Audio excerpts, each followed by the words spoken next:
Olá, meu amado, Deus te abençoe grandemente. É uma alegria, uma honra estarmos juntos mais uma vez nessa célula em família. E hoje vamos estudar um salmo muito lindo, que certamente para alguns de vocês pode ser um salmo predileto. E para mim é um dos salmos prediletos para a minha vida. E o tema que eu dei para este salmo é um tema um pouco diferente. E o tema é um livramento engraçado. Eu estou me referindo ao Salmo 34. E você vai entender já já por que eu dei esse tema para o Salmo 34, ok? É um tema, um salmo muito especial. Eu tenho certeza que vai abençoar você grandemente. Mas, até chegarmos ao salmo, eu vou passar com você pelo estudo aqui, que eu estou compartilhando também informações novas a respeito de todo o saltério, ok? Detalhes a respeito da literatura do saltério, da poesia do saltério, e é muito importante a gente entender que toda a palavra de Deus é uma grande obra-prima da parte de Deus e contém conhecimento, contém cultura, contém informações de todo tipo, é uma preciosidade. A palavra de Deus, de fato, é uma riqueza na nossa mão. Muito bem. E para chegarmos lá, eu vou passar primeiro por essas informações, depois eu vou ler o contexto em que o Salmo 34 foi escrito. E depois é que a gente entra no Salmo 34, propriamente dito, que aí a tua compreensão sobre o Salmo vai ampliar bastante, e isso é o que eu quero, que você entenda o Salmo, o conhecimento que está por trás do Salmo, e que certamente isso vai abençoar você e vai acrescentar a você, além de conhecimento, bênção na tua vida. Eu quero isso também, ok? Vamos lá para o estudo que está aí na sua mão. Então, você viu que eu extraí aquele quadro que tinha no estudo da semana passada e eu resumi as coisas e estou agora inserindo informações novas com relação à poesia hebraica.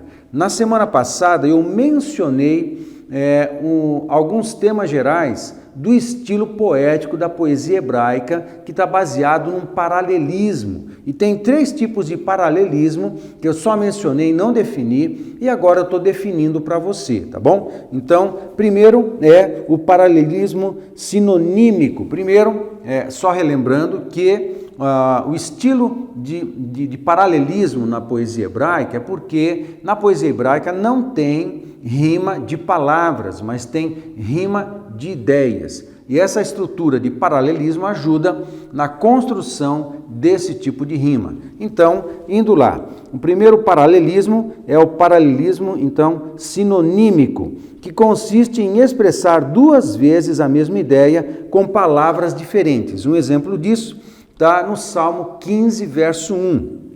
Você encontra lá essas 2 frases que compartilham a mesma ideia. Vamos lá. Quem, Senhor, habitará no teu tabernáculo? Quem há de morar no teu santo monte? Percebe? É a mesma ideia feita de 2 formas diferentes. Muito bem. O segundo exemplo aqui de paralelismo é o antitético, que é a forma pela oposição ou pelo contraste entre 2 ideias ou imagens poéticas. E o exemplo desse tipo de paralelismo está no Salmo 37, verso 22. Aqueles a quem o Senhor abençoa possuirão a terra, e serão exterminados aqueles a quem amaldiçoa, ok? O primeiro exemplo, eles concordam com a mesma ideia. O segundo exemplo, eles destoam quanto à ideia e apontam para lados diferentes. Esse é o antitético. O terceiro exemplo de paralelismo é o sintético, que se dá quando o segundo membro prolonga ou termina de expressar o pensamento anunciado no primeiro membro, acrescentando elementos novos. Um exemplo disso é o Salmo 19, verso 8. Diz assim: os preceitos do Senhor são retos e alegram o coração. O mandamento do Senhor é puro e ilumina os olhos. Percebe como deu uma acrescentada? Agora eu coloquei uma informação a mais aqui quanto ao paralelismo sintético, que é o seguinte, que ele também apresenta uma forma particular que consiste em desenvolver a ideia repetindo algumas palavras do verso anterior. Então, costuma-se chamar de paralelismo progressivo, está dentro da ideia do sintético.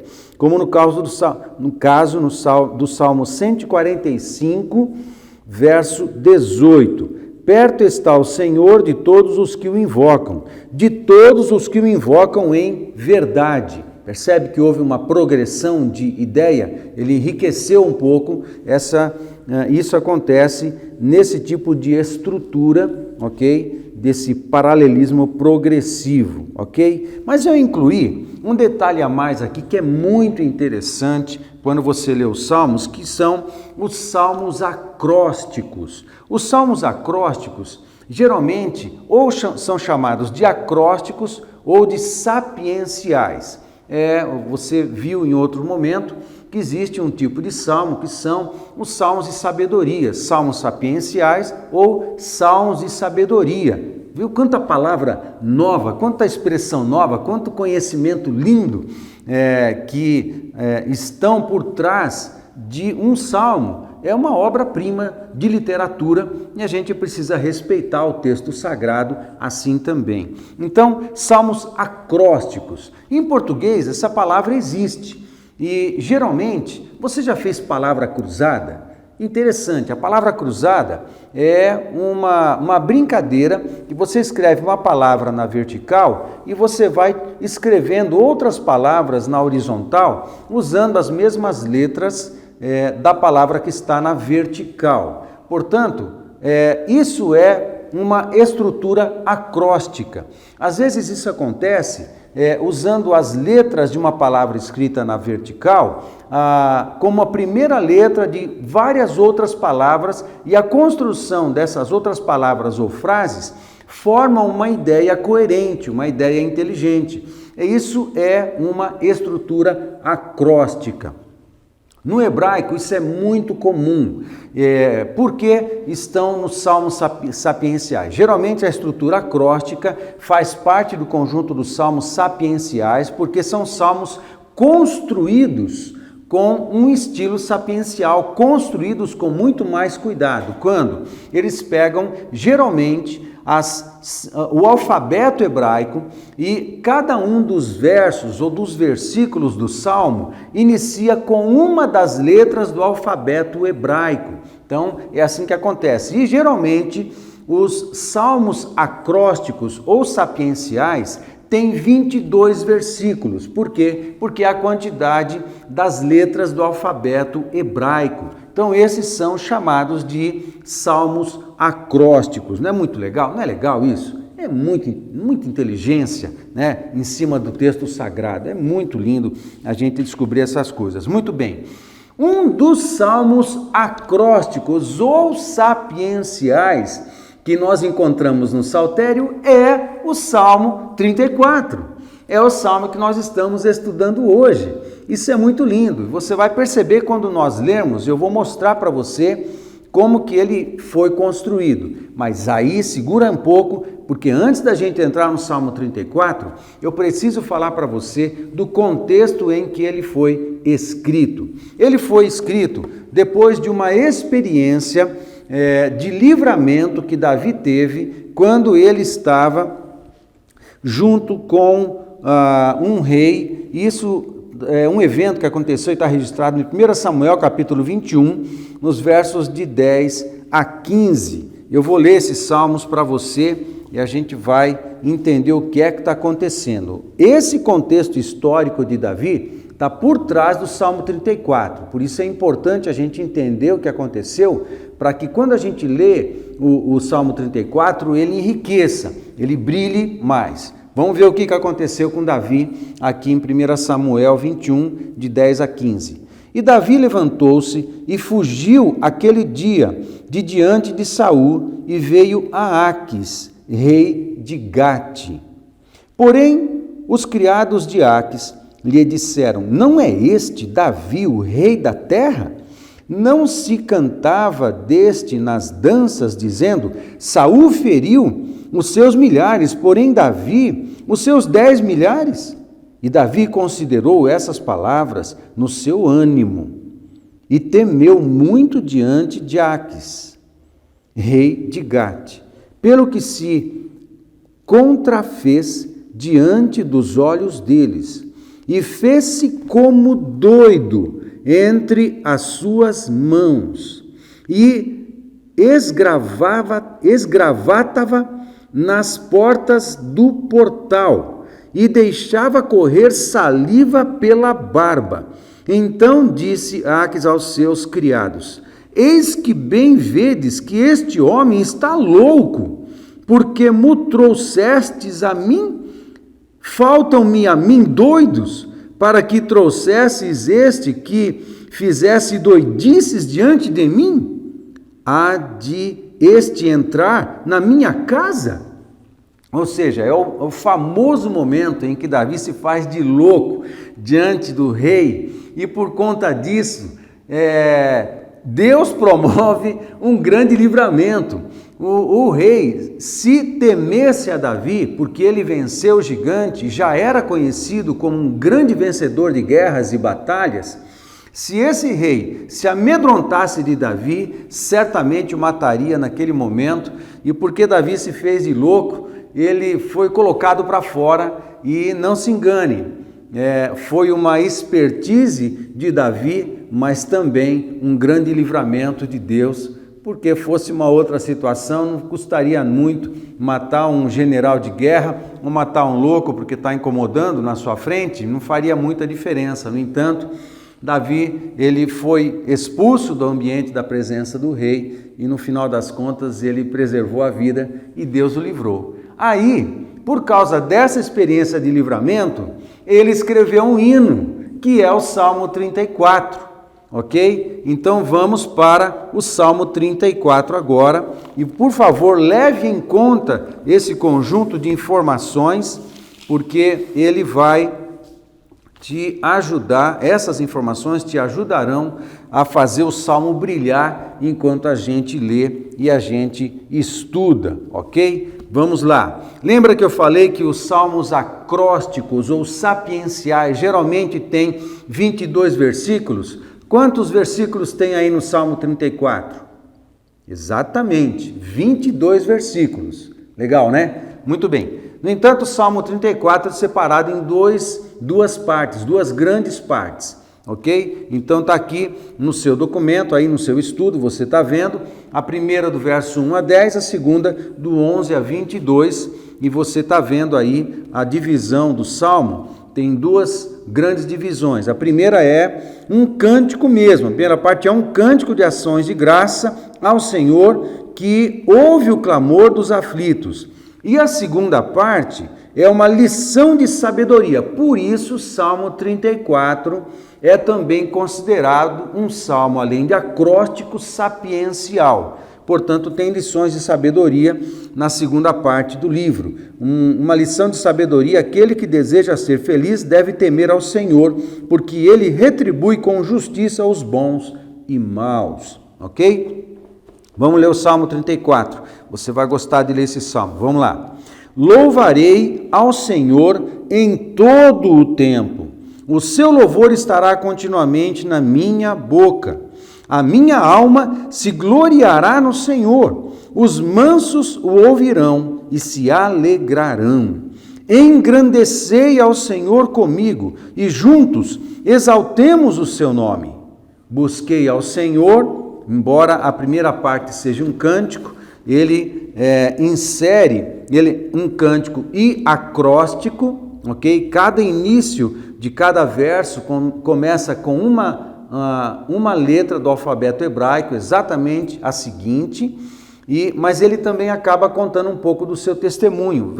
O verso 4, por exemplo: busquei ao Senhor e ele me respondeu, livrou-me de todos os meus temores. E quando você lembra o que aconteceu antes do salmo, o que aconteceu naquele momento de Davi diante do rei Aques, aí você está entendendo o que é que está se passando na mente e no coração de Davi no momento que está escrevendo essas palavras aqui, ok?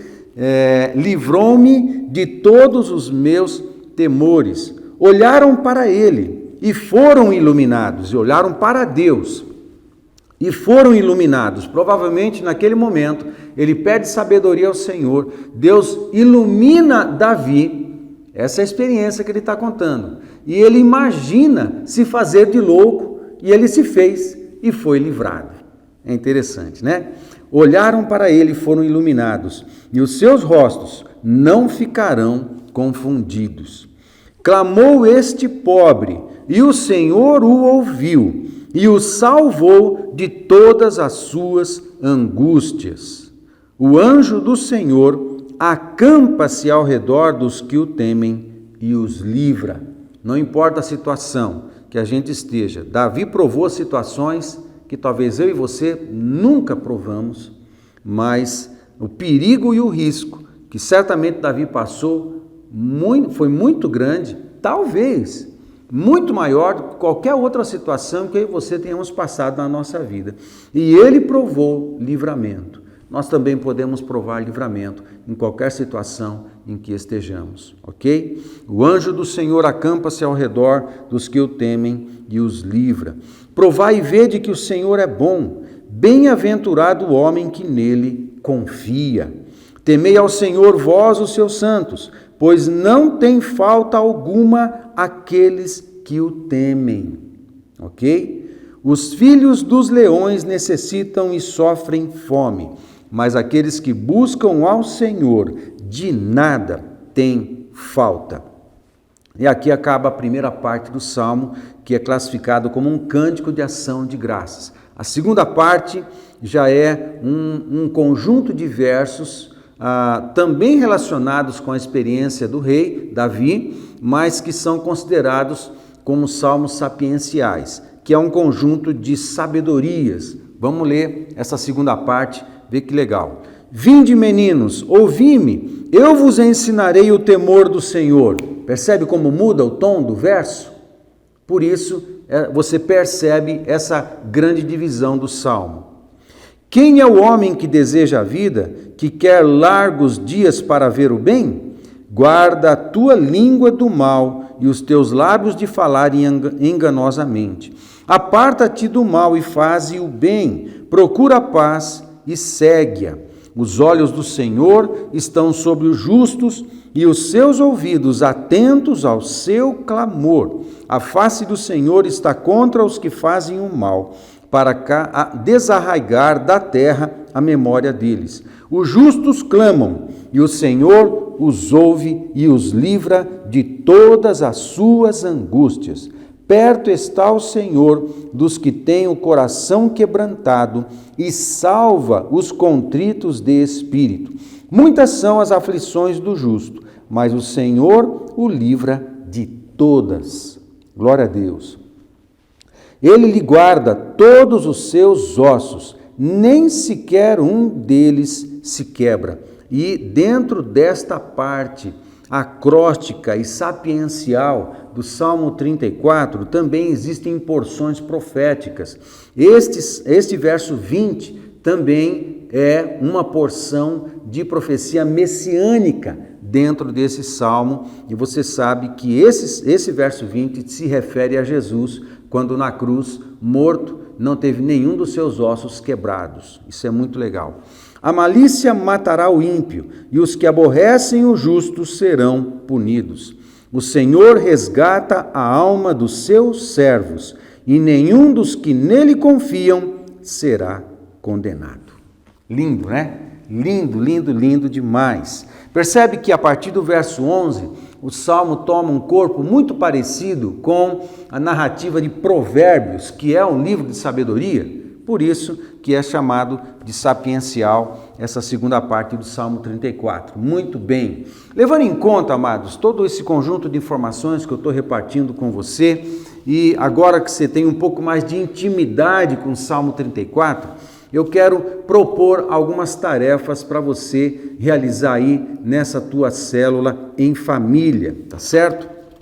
A primeira tarefa que eu quero propor para você é o seguinte: ao invés de eu mesmo fazer uma lista de lições neste salmo, eu quero pedir para você fazer isso.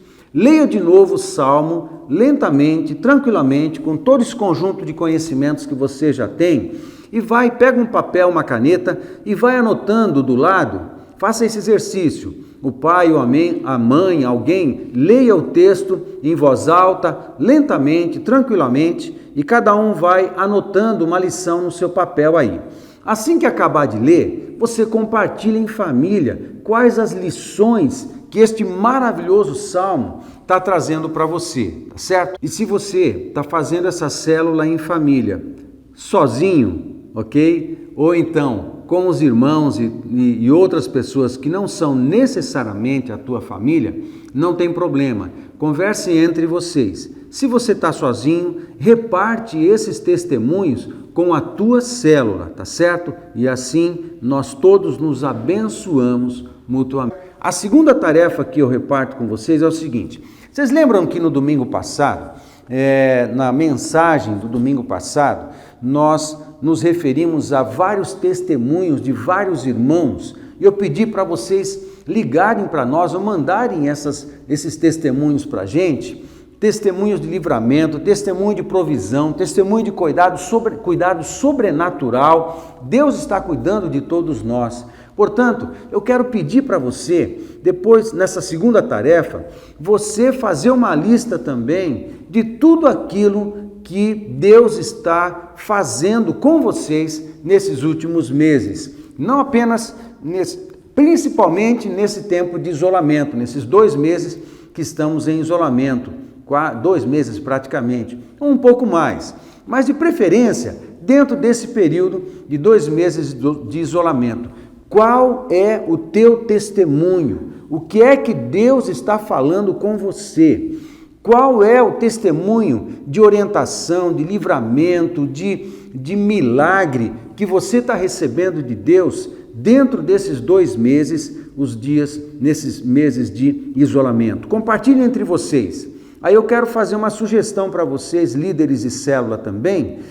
Cria alguma orientação aí, para que cada célula depois reparta com a própria célula esses testemunhos de livramento, essas lições de livramento, usando o tema aqui da nossa lição, né? Um livramento engraçado, mas só a palavra é livramento, não precisa ser o engraçado é só do rei Davi, tá?